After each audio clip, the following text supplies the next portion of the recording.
Many reports previously stated that mental health issues are exploding. There's a crisis. It's being called in Israel.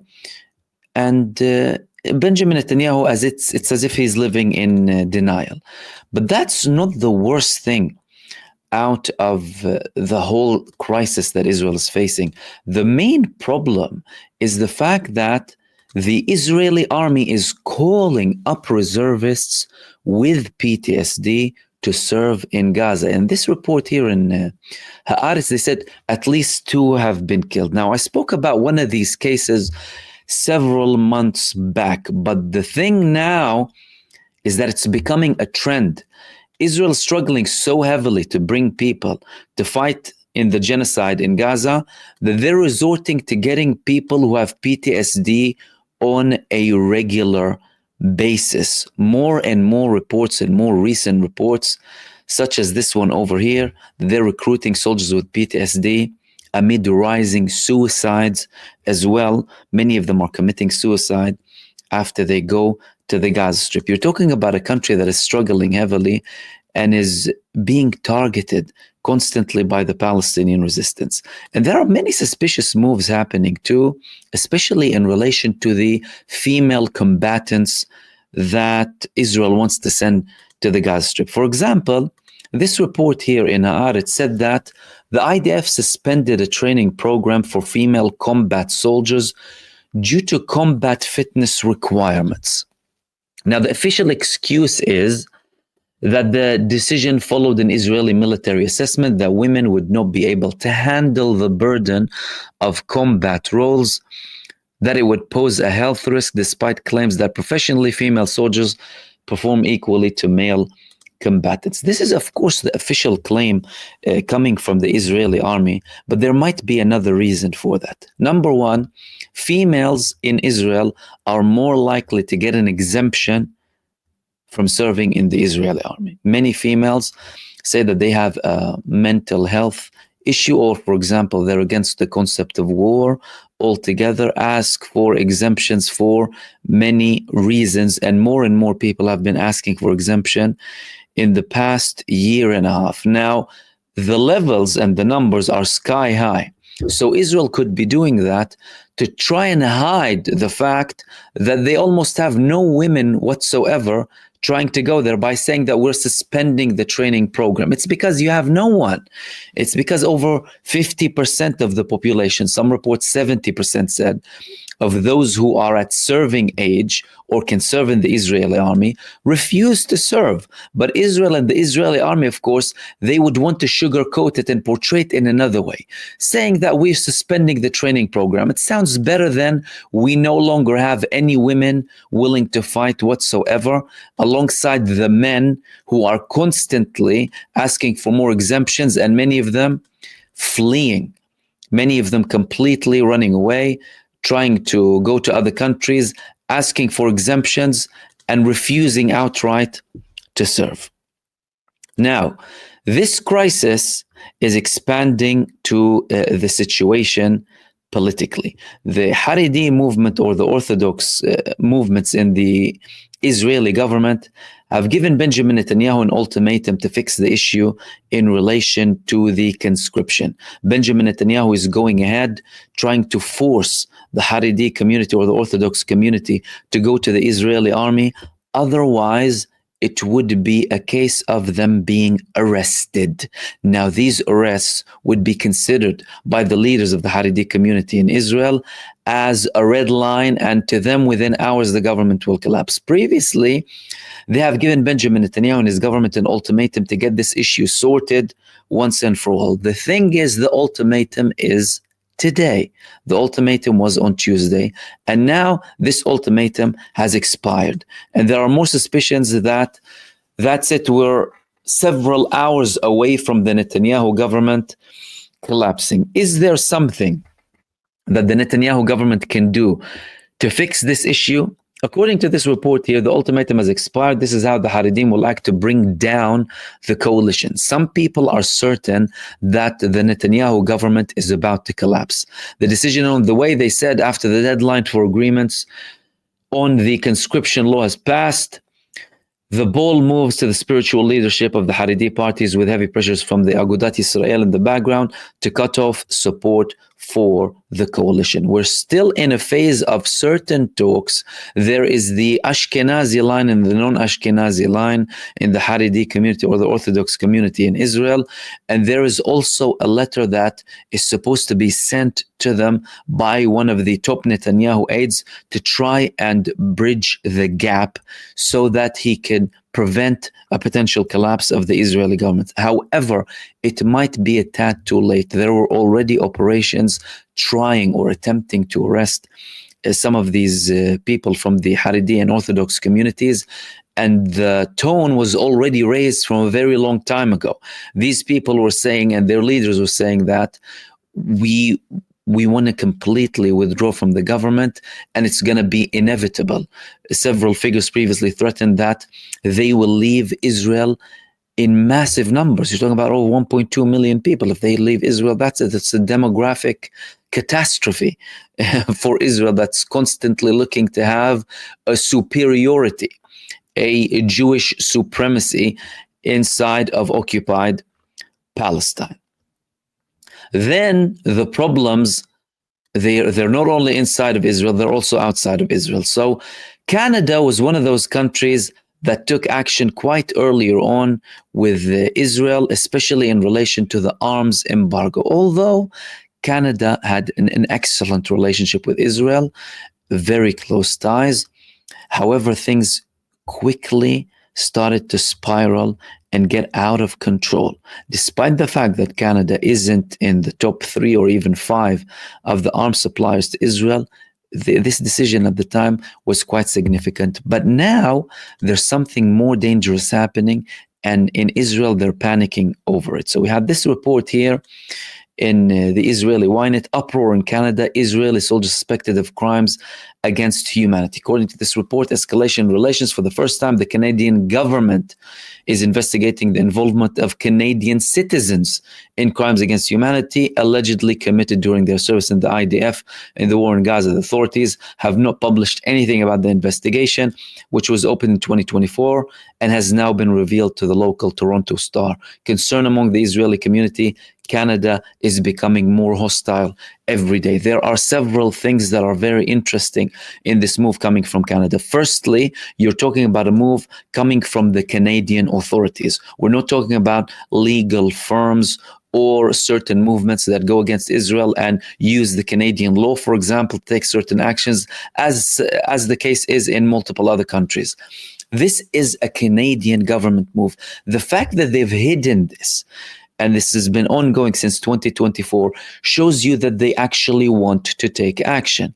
The other very important point in this is that these moves are against Canadian nationals, Canadian Israelis who have served in the Israeli army. They're not just Israelis who are going to visit Canada. No, they were in Canada. They went to Israel to serve in the genocide, and then they went back to Canada. So from a Canadian perspective, you're talking about a situation where they don't want to create a safe haven for war criminals. At least that's the talk that's coming from the authorities in Canada. But the criticism and the statements that are coming from Israelis who are in Canada are very interesting. For example, one of them said it's the second before they file arrest warrants against war criminals. Canadian children, they're saying, they're calling the IDF terrorists Canadian children, who were or are still in the army, will be prosecuted upon their return to Canada. This is so serious, friends. There are lawyers who are already handling this, but the Gazans who came here are not being investigated. Another Israeli was saying, you're not reading between the lines. The very fact that this is happening is the mother of all anti-Semitism, of course. Another person who commented in this group designated for this problem that's happening there, it's making Israelis think twice about sending children to serve in Israel as lone soldiers. Canada is becoming more and more hostile to us every day. They completely, of course, delusional. However, from a Canadian perspective, the Canadian authorities are actually doing the right thing. They're not providing a safe haven for people who went out and murdered and slaughtered children and went back. Anyone who even served, the fact that you actually served in a genocidal terror army run by a wanted war criminal, that's enough of a reason for you to be arrested and investigated. And at least there are more moves coming from authorities in some Western countries like Canada.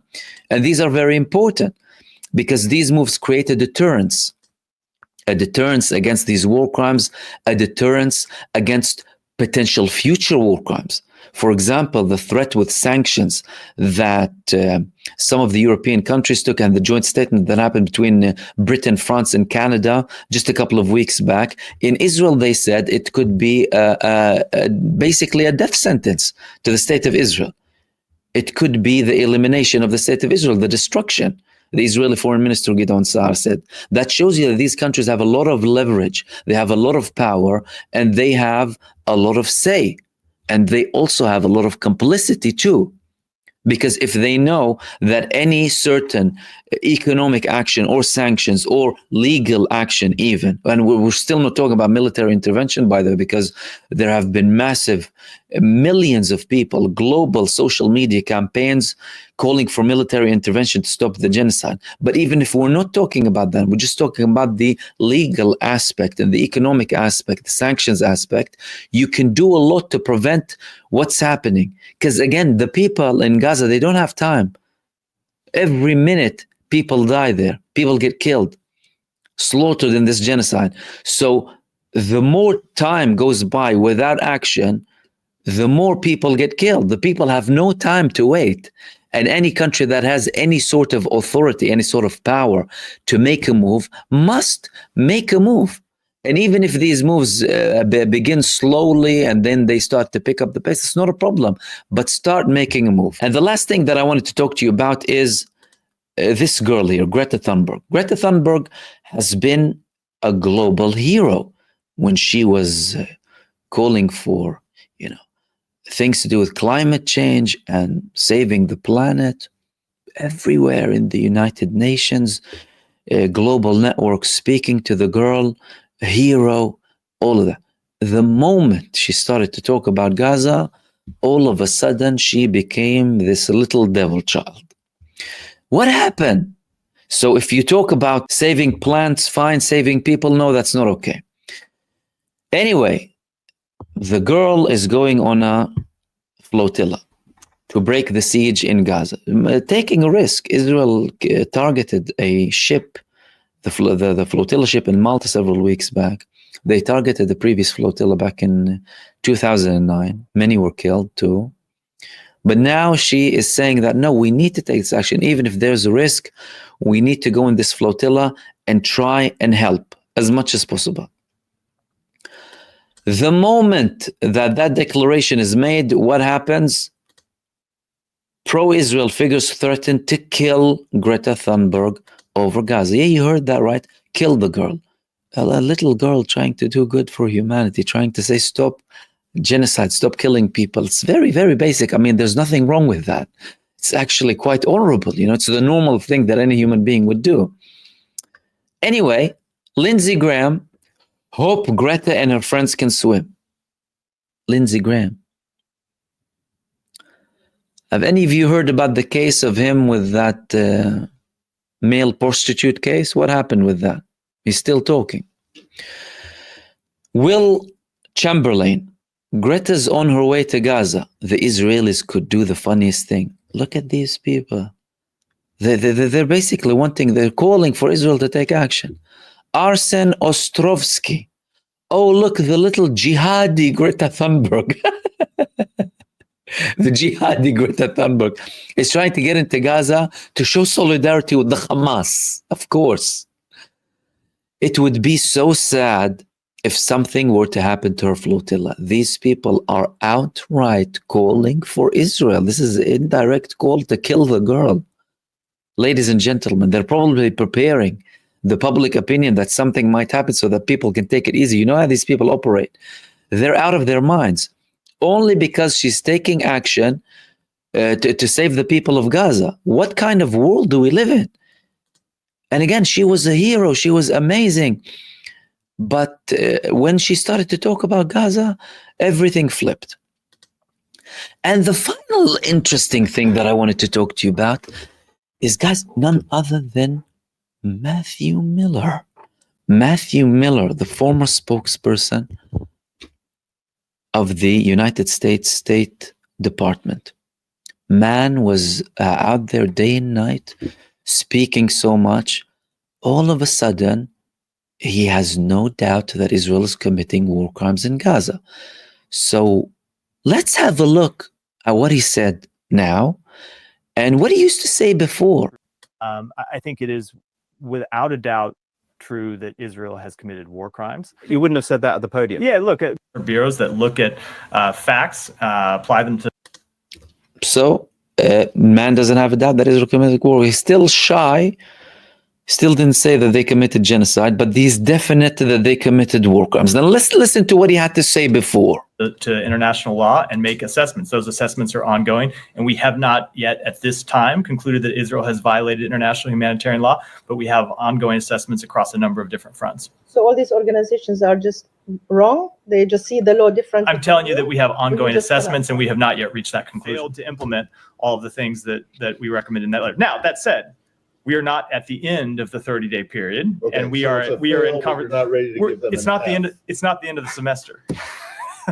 You don't hand out grades in the middle. It gives you the right to lecture other countries on their moral. So if you have a policy question for me, I'm happy to take it. If you want to give a speech, No, but there are plenty of places in Washington where you can give a speech. Yeah, but people are sick of the bullshit in here. I mean, it is a genocide. You are abetting it, another question. and you are. And he goes on. I mean, you probably heard the man when he was talking and legitimizing the genocide when he was in the Biden administration. But all of a sudden, in a blink of an eye, the man leaves the administration, has this interview. All of a sudden, they're committing war crimes. What are they actually thinking? So what are the people who are in power now actually thinking? Are they also believing that it's a genocide and these are war crimes, but also hiding it because they're in their position? This is a blatant example of how these people are just actors, going there on an act because that's their job, to legitimize a genocide. And when it's no longer in their interest, or that's oh yeah, they're actually committing war crimes and they are doing bad stuff. Who else then in the current authorities thinks the same thing as Matthew Miller and is not really mentioning anything?